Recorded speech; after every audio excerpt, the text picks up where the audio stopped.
Bernie Sanders, his big thing was always bringing single-payer health care to our country of 340 million. But when liberal, tie-dyed Vermont tried to do it for a population of 626,000, it collapsed like that poor the Oval Office last week.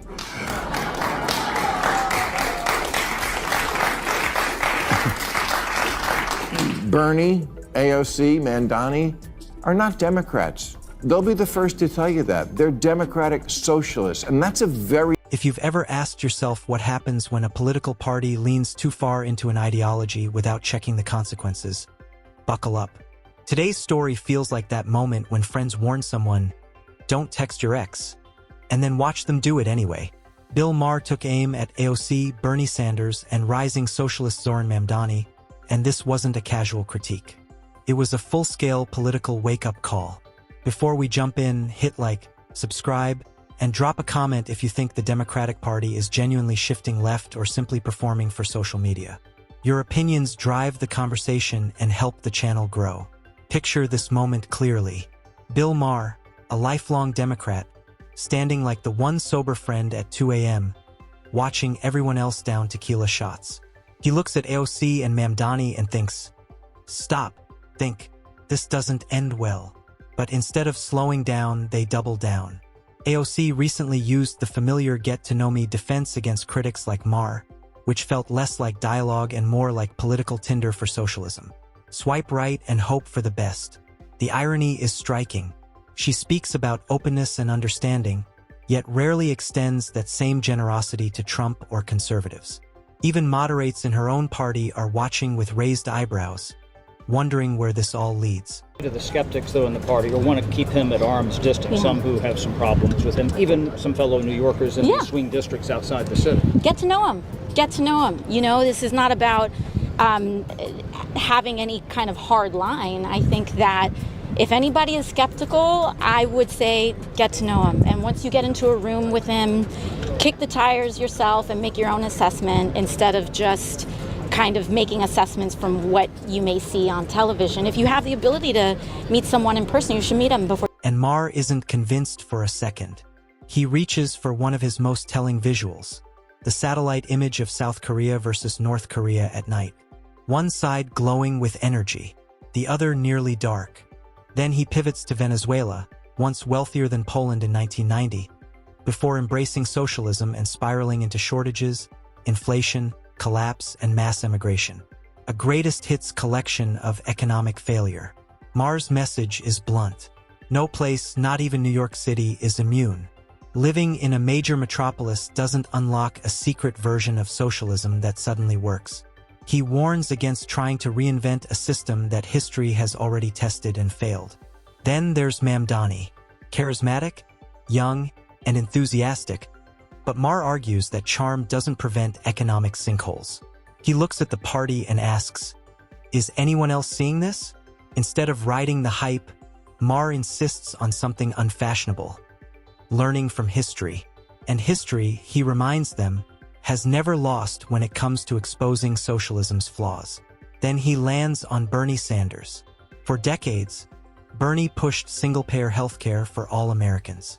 Yet when Vermont, with fewer than 700,000 residents, tried something similar, it collapsed. If Vermont couldn't make it work, why assume New York could? Think that stuff that happened before their appearance on the planet didn't really happen, but it did. We've run this experiment many times, and the results are always obvious. Here's capitalist South Korea at night from space. Here's socialist North Korea. Yeah. In 1990, Venezuela was wealthier than Poland. But then Poland, finally free of Soviet-style economics, went all in on capitalism. And now their economy is as big as Japan. And people there have high wages, low inflation, cars, vacations, homes. Meanwhile, Venezuela traded capitalism for Hugo Chavez's socialism for the 21st century, which turned out to be like socialism in the last century, or any century, a mess.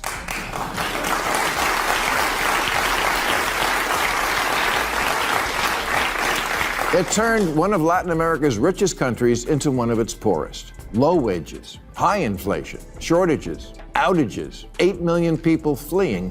If you think New York can somehow reinvent this wheel, you're in for a... Here's the uncomfortable truth Maher points out. Bernie's book deals, AOC's brand power, their massive platforms and influence, none of that exists under true socialism. You don't become a celebrity critic in a socialist system.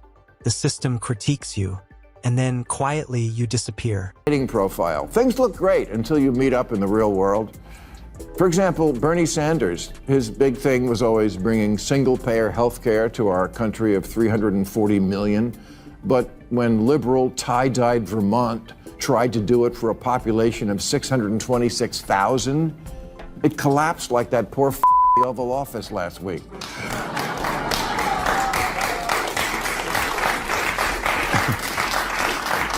Bernie, AOC, Mandani are not Democrats. They'll be the first to tell you that. They're democratic socialists, and that's a very different thing. That contradiction is what Maher finds impossible to ignore. The loudest voices declaring capitalism broken are thriving because of it. That doesn't mean capitalism is flawless. Maher admits it's chaotic, imperfect, and often frustrating. But compared to socialism's undefeated record of failure, capitalism starts looking like the stable partner in those viral relationship clips. One person causing drama, the other paying the bills. That's capitalism. The ex holding a gas can?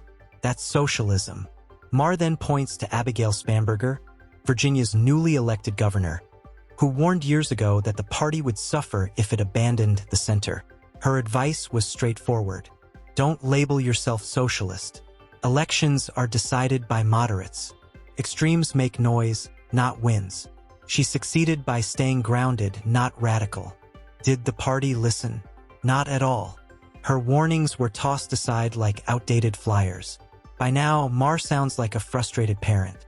Moderates no longer steer the party. The fringes do, powered by social media outrage instead of voter reality. Supporting radical candidates isn't courage. It's political Russian roulette with far more than one bullet in the chamber. Is taking place when we have an administration in Washington which every day is moving us toward an authoritarian society. This is America, New York City. Don't let them tell you any different. Don't let them tell you that we are the exception. We are the rule. And we set the bar for America. I'm talking to you, Donald Trump.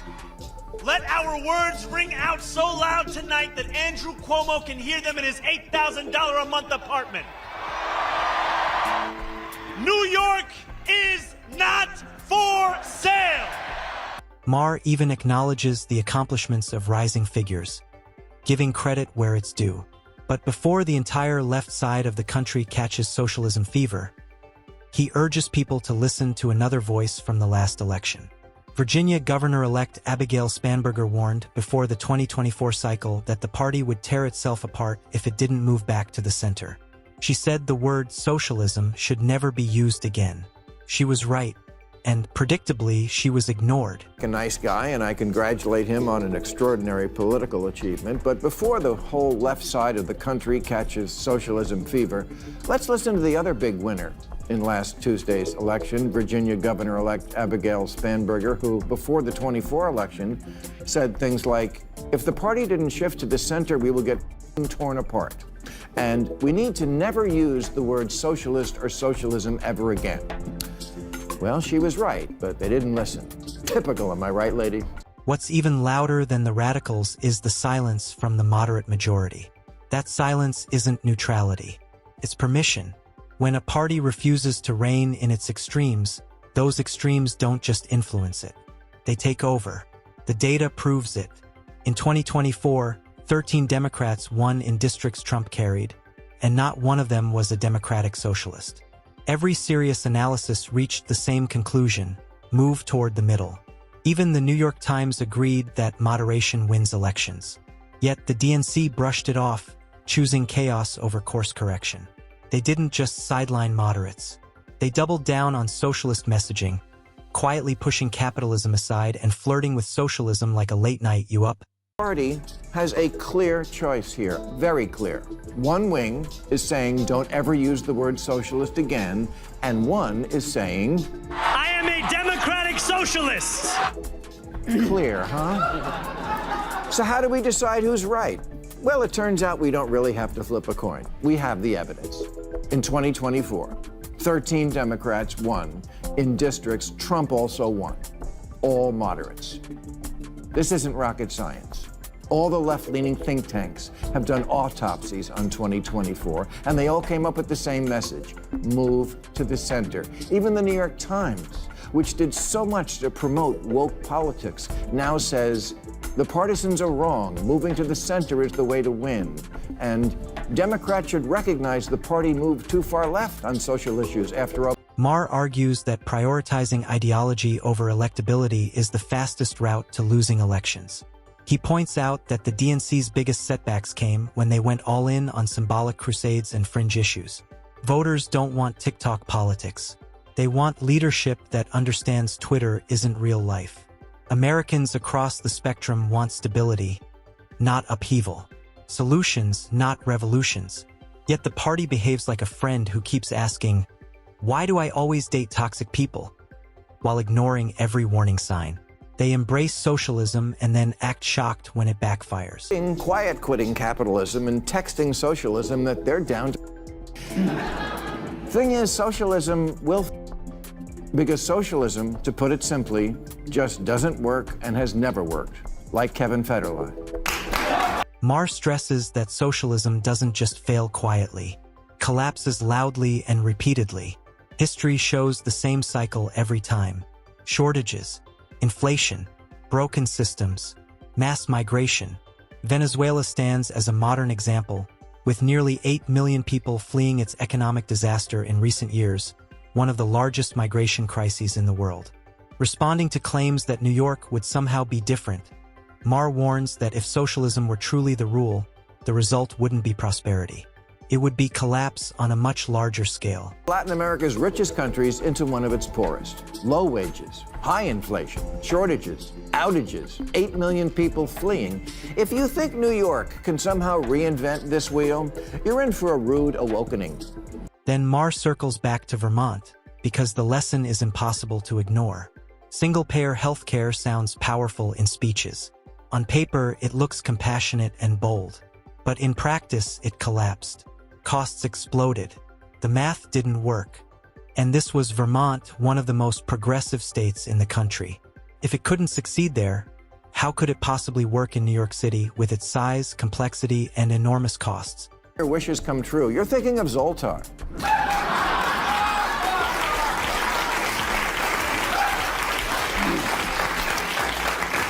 Democratic socialism is like a dating profile. Things look great until you meet up in the real world.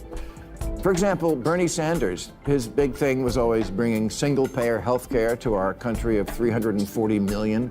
But when liberal, tie-dyed Vermont tried to do it for a population of 626,000, it collapsed like that poor in the Oval Office last week.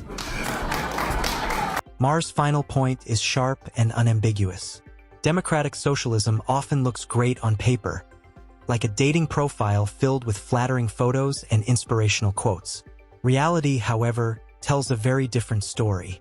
He's been warning about this for years. Americans don't want fringe ideology. They want pragmatism, competence, and common sense.